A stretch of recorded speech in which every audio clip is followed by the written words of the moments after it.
esse mundo do YouTube é loucura, né, mano? É loucura, e pra mim tava tudo muito novo. E como a vida também, muitas vezes, depois ainda que você fica, quando... Depois você faz, né, maioridade, passa os 18 anos, começa a ficar independente. Eu sempre sabia, ainda mais a gente que vem do esporte, cara, ninguém fala pra gente o que tem que fazer. E a gente foi muito guiado por, assim... O esporte, mano, ele é uma coisa que... O esporte profissional tem a parte boa, né? Parte boa não, a parte fantástica, mas tem uma parte que ela é... A gente procura entender como é que a gente vai remediar isso daí. É por isso que eu tô tão envolvido nisso. Porque é o seguinte... O atleta profissional, ele cresce sem ele saber quais são as consequências dos atos deles. Entendeu? Porque a gente é muito protegido. Então, é exatamente como um animal em cativeiro. Você é criado um animal selvagem num cativeiro. Então, no começo, é maravilhoso, é lindo. Só que depois, lá na frente, você descobre a vida real. E aí, a mesma coisa que você pegar um animal que foi criado em cativeiro e soltar na selva. Então você fica perdendo, demora um tempo para se ajustar. Muitos se fodem no meio do caminho, natural, mas demora um tempo para se ajustar. Então é mais ou menos essa posição que eu tô na minha vida da parte do YouTube, da parte do... Porque é uma vida glamourosa, é uma vida foda, sabe, maravilhosa. Mas até antes de cair dentro do YouTube, antes de fazer essa pergunta de como você caiu no YouTube, você se sentia enjaulado dentro do basquete, Não. nessa fase que começou ali a estourar e veio a atenção, né? Não. Os jogos profissionais. Como que você estava se sentindo nessa época? Não, quando você tá lá, você não faz ideia que você tá nisso. É esse o problema. Esse é o problema. Você tá fazendo cesta, Mano, eu né? vou Você te não tá dar um preocupado exemplo, com cara. nada ali. Quando eu falo pra você é o seguinte, cara. A galera, as partidas... Vamos começar com polêmicas, cara. Eu adoro polêmica. Eu quero! Que faz a galera falar é o seguinte, cara. Quando eu falo pra vocês uma coisa, é que a galera, mano, o esporte no Brasil aconteceu o seguinte aqui. No Brasil também, mas no mundo. Mas principalmente aqui. Porque o futebol fudeu pro esporte, o barato. Fudeu a imagem do esporte. O pessoal perdeu a noção do que realmente é o esporte por causa até de uma rinha, de uma briga que se criou com o futebol. Né? Porque o cara começou a achar que o futebol é simplesmente um moleque que vem, um maloqueiro, o cara que tem dinheiro, ganha dinheiro pra caralho, ganha dinheiro demais, pra ficar aí comendo tudo que é mulher, e analfabeto, e criou esse estigma, né? Uma coisa, o estereótipo pro esporte que não é nem um pingo verdade. E colocaram foco nisso. E na verdade é o seguinte, cara, você imagina, mano, você pega um cara de 18 anos, até menos, né, na idade aí você vai, e de repente, assim, qual que é o sonho de todo mundo, cara? O sonho de todo mundo, a gente diz, um jovem, um molecão. O que é? Porra, mano, ele ser um jogador profissional, ter muito dinheiro, ser famoso, catar todo mundo. De repente, você tem tudo isso. Aí vem um cara pra você e fala assim, você tem que ter cabeça.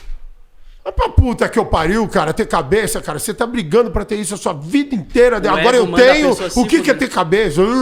Ter cabeça. Como é que é ter cabeça? Eu sonhei com isso, cara. E agora eu tô vivendo o sonho. Eu não vou usar. Não vou fazer. Desfrutar da Então, parada. cara, você vê que isso acontece muito assim, ó. E a história, o que acontece? Então o cara vai de cabeça, não tem quem guie. Por isso que eu falei a falta da direção. Cara, a direção é tão importante, cara. O mentor, o malandro que te dá a direção. Isso é importantíssimo, mano. E aí no esporte o que acontece, mano? Você é muito jovem, muita grana, muito cedo. E o que acontece? A galera começa a controlar o patrimônio deles. Então, em outras palavras, que nem assim... Você tá... Mano... Tá estourando. Não, mas assim, se você não parou pra ver, mas você assim, você tá totalmente... Você é escravo do cara, cara. E você não percebe. Por quê? O cara te dá uma quantidade de grana que você acha... Pra todo mundo é uma grana absurda. Certo? Que nem você fala assim. Aí se eu virar pra você e falar assim... Mano, é onde entra aquela polêmica pra você. Aí você fala assim, se eu falar pra você, mano, o Neymar... Sabe, é que o Neymar é fora do padrão, o Neymar é muito foda, barato, mas assim, se eu falar pra você que esses caras, Neymar, a galera, por que ganha tanta grana? Se eu falar pra vocês que eles são mal pagos, você acredita? Não. Porque perto do que eles geram pra galera, você não faz ideia do que se gera. Então você joga aquela quantidade de dinheiro absurda pra calar a boca do público. Mas perto do que o cara gera, malandro, Porra, cara, não é um barato absurdo, mano. O Chris Rock tem um barato e a gente conversa disso e ele fala muito bem. Fala, mano, entenda uma coisa, que em inglês tem a diferença, né, entre rich e wealthy. Né? Aí ele fala o seguinte, então aqui, mas vamos falar assim, ele fala entre o cara rico e o podre, e o rico mesmo, e o rico. Aí ele fala assim, meu brother, entenda uma coisa, o Shaquille O'Neal é rico pra caralho. O cara que paga o Shaquille O'Neal é rico. Você tá entendendo? Você imagina, você é o cara que assina o cheque do Neymar. 3 milhões de euros por mês. Tamo aqui, Cristiano. Bom trabalho. Esse sim. Tá esse aí é o outro patamar do barato. É o time do PSG lá, comprou o time inteiro. E assim, porque assim, mano, a vida do atleta é assim, mano. É uma coisa que ninguém entende, mas assim, ela é desumana, brother. Porque é um tiro curto, é muito rápido, mano. É a oportunidade de ouro, né? É de ouro, é muito cedo. E assim, mano, e por que eu falo que assim, que a galera quando fala assim, tem que ter cabeça? Cala a boca, cara. Porque é o seguinte, como é que você vai ensinar alguém algo se você nunca esteve lá? Hoje em dia, claro, que você tem estudo, conhecimento, você pode adquirir esse conhecimento. Mas vamos falar no ICRU. Então, assim, quantas pessoas na família da pessoa é um atleta profissional?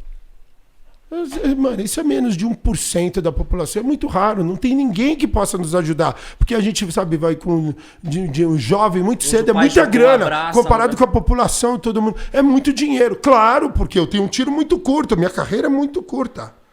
Sabe? Então eu tenho aquilo lá. E você não tem quem guie. Pode ver. Todo mundo, cara, que teve de sucesso, ele teve um atleta na família. O Neymar, ele tem todo o sucesso porque tem o Neymarzão. Uhum. Neymar pai. O Ronaldinho tem o Assis. Uhum. O Raí tinha o Sócrates. Kobe Bryant tinha o pai dele. O Stephen Curry tem o Del Curry. Se você tem o cara que já passou... E todos eles estavam fodidos. E aí falou, não, eu não vou deixar o meu filho cometer essa cagada. Entendeu? Então ele vai guiando. Então, assim, ou se você tem um técnico, que nem no basquetebol universitário, você tem um técnico que ele vai te guiando. Assim, ele é seu pai, mano. Ele é seu mentor, é uma coisa mágica. E o técnico aqui, muitos fazem isso, Rafa. Sabe, que nem ele tem essa função. Então, imagina o seguinte, brother. Você tá lá muito cedo, muito nada, e o cara te trata porque você é um cavalo de corrida, cara. E o que acontece com um cavalo de corrida no jockey quando ele quebra a perna? Isso sacrifica. Aposenta, tchau. Tchau, já tchau, era, obrigado. porque tem outro que entra. Perde o valor comercial, né? Exato. Então, e quando você tá lá ainda na crista da onda, então você é paparicado, você é. Então, assim, mano, e de repente, com 35 anos de idade, você acabou. Você não pode mais. Agora que você ficou foda no barato, agora que você domina, que o jogo ficou muito fácil, o cara fala, você não pode mais jogar. E assim, como assim, mano? É agora. E de repente, com 35 anos, você se vê olhando e falando assim, isso é para todos os atletas, de todos os esportes. Você se vê e fala, e o que eu vou fazer quando eu crescer? Porque é aquela decisão como de ir para uma faculdade, para um negócio. Então você pega uma coisa, aí eu vou explicar para você toda a parada, como é que funciona. Porque em qualquer outra profissão, que o cara, aí ele sai com 35 anos, você vai ver como é que o cara enlouquece. Tá? Eu tô aqui com as ideias indo na minha cabeça. Tá? Não, eu tô gostando da linha de raciocínio. Mas você vai ver como é que funciona e acontece. Por que eu falo isso? Porque o atleta, ele não sofre as consequências do ato dele. O que, na verdade, então, assim, é um crime o que fazem com o atleta profissional. Um crime, eu estou falando de humanidade. Porque você tá fudendo a vida de um ser humano e não faz ideia. O pessoal fica olhando cifras, grana, mas você não preparou aquele cara, o ser humano, você não preparou esse cara para a vida real, cara. E depois você solta ele no mundo e ele que se foda, porque não tem ninguém mais lá para paparicar ou para cuidar. Então, assim, imagina você é cuidado a vida inteira. Então, eu sou cuidado a vida inteira. Até eu fazer os 18, meus pais estão lá. De repente, um time profissional milionário me assume. Então, eu sou paparicado o tempo inteiro. Eu sou cuidado o tempo inteiro. Então, assim, mano, eu não sabia comprar uma passagem de avião. Você tinha a pessoa que comprava? Tem a pessoa que compra para mim, a pessoa que faz um hotel. Isso, né? Sabe, a pessoa... Então, assim, ó, todo mundo vai fazendo tudo para nós.